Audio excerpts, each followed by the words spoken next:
Salut, c'est Rebecca. Aujourd'hui, j'aimerais vous donner des conseils pour mieux réussir vos descriptions.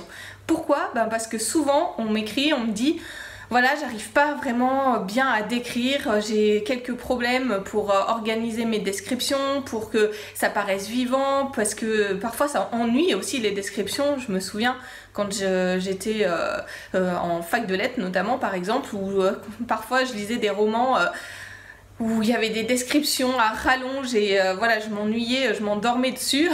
Ça vous est certainement déjà arrivé en tant que lecteur de lire comme ça des descriptions qui vous ennuient, peut-être même de les sauter. Je me souviens, ça aussi c'est quelque chose que je faisais souvent quand j'étais plus jeune, de sauter des descriptions dans les romans et de passer à la suite parce que voilà, ça m'ennuyait profondément. Et du coup c'est quelque chose qui reste, cette idée que ça ennuie une description, ça, forcément parce que le récit ralentit, on s'arrête pour regarder quelque chose. Pourtant les descriptions c'est vraiment essentiel pour votre roman, parce que s'il n'y a pas de description, vous n'allez pas arriver à projeter votre lecteur à l'intérieur de votre histoire. Donc c'est vraiment quelque chose d'essentiel pour créer cette toile de fond, cet effet de réalisme pour votre roman, cet effet de réalisme dans lequel vont évoluer vos personnages et qui va vous permettre de projeter vraiment votre lecteur à l'intérieur de votre histoire. Donc les descriptions, c'est essentiel d'en faire. Je vais vous donner 3 conseils pour bien les réussir. La première chose, ça va être d'organiser vos descriptions. Quand vous décrivez, ne pensez pas simplement à donner des éléments comme ça disparates. Exemple, si vous décrivez un personnage, vous commencez par la tête par exemple et vous terminez par les pieds. Si vous décrivez les cheveux puis qu'ensuite vous passez votre personnage porte une jupe par exemple et puis que vous revenez au visage, etc., votre lecteur va être un petit peu perdu parce que son regard saute d'un élément à l'autre. C'est un petit peu comme si on était dans un film et que tac tac tac on nous passe différentes images.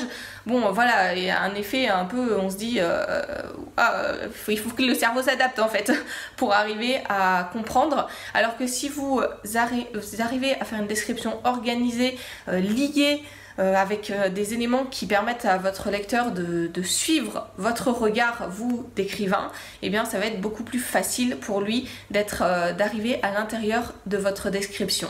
Voilà, donc premier conseil, organisez vos descriptions, liez les éléments entre eux, gardez un regard qui suit ce que vous êtes en train de décrire et vous allez mieux arriver à décrire. Deuxième chose, pensez à utiliser les 5 sens dans vos descriptions. C'est pas simplement la vue, c'est pas simplement ce qu'on décrit. Souvent, c'est ce qu'on pense en premier, la vue, mais il n'y a pas que ça. Il y a aussi les autres sens qui ont vraiment un rôle à jouer dans vos descriptions. Et si vous insérez les différents sens, votre lecteur va être davantage aussi projeté dans votre scène et va arriver à être connecté à ce que vous êtes en train d'écrire, beaucoup plus que si vous vous arrêtez à ce que vous voyez. Parce que voilà, on est fait les êtres humains de différents sens et il faut vraiment y penser dans vos descriptions, notamment, bien entendu dans tout le reste de votre roman, dans n'importe quelle scène, mais notamment aussi dans vos descriptions. C'est vraiment important pour projeter votre lecteur à l'intérieur de votre scène. Et puis, dernière chose, je vous conseille de lier description et action. Pourquoi? Parce que si vous décrivez, si vous mettez des grands blocs de description, il va avoir beaucoup plus cet effet de ralentissement. Alors parfois c'est utile, voilà, vous n'allez pas toujours décrire en liant description et action. Parfois c'est important de s'arrêter et de décrire telle maison parce que votre lecteur s'arrête devant, votre personnage s'arrête devant, et que c'est essentiel pour votre roman que le lecteur sache comment est construite cette bâtisse et voilà, parce que vous allez utiliser ces éléments là dans la suite de votre roman et ça sera des éléments importants. Mais la plupart du temps, vous allez pouvoir mêler description et action et ça permettra de moins ralentir le récit, de garder quelque chose de dynamique et d'aider votre lecteur à la fois à avoir des éléments essentiels de contexte et à la fois à rester dans la dynamique de l'histoire. Donc voilà, vous pouvez très bien faire montrer vos personnages en train de marcher, de discuter, et puis au milieu d'un dialogue par exemple, eh bien il y a des éléments de description, votre personnage regarde ailleurs et se rend compte que autour de lui il y a tel paysage où voilà, ils sont en train de marcher, il y a tel dénivelé, voilà, ça descend, ça monte, bref, enfin peu importe, hein, mais vous mettez des éléments de description à l'intérieur de votre scène d'action. Et d'ailleurs c'est important aussi parce que ça permettra notamment à vos dialogues par exemple, mais d'être aussi plus vivant.